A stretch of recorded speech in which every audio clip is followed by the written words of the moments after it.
Well, when we talk about stone retaining walls, we're generally speaking about stacked retaining walls. So they're going to be more like blocks of stone that are piled on top of each other or stacked on top of each other in an orderly manner. So stone walls, some of the pros include the aesthetic. It's a different aesthetic than you can get with a lot of other materials. So the aesthetic is, I think, really, can be really a good, good profound impact of those types of walls. Another pro would be that you don't necessarily need really heavy equipment to put them in. So if space considerations are, if it's tight, you can't, the access isn't great, you can still usually put in a stone retaining wall.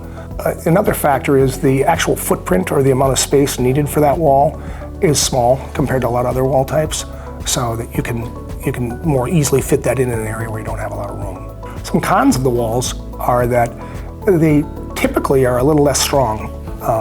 There are ways to design these walls so they can be stronger, but typically speaking, they're not as strong. So if you have a really tall wall, this might not be the right choice. Another con is cost. These wall systems tend to be quite a bit more expensive than other wall systems because the material costs are quite a bit higher, and the labor costs as well. Another con would be, again, the expertise required to install these walls. They might require the most expertise of any of the walls if you want it to be a long-lasting wall.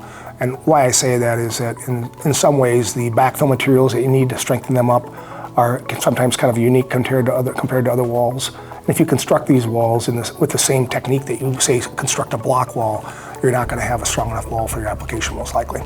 So.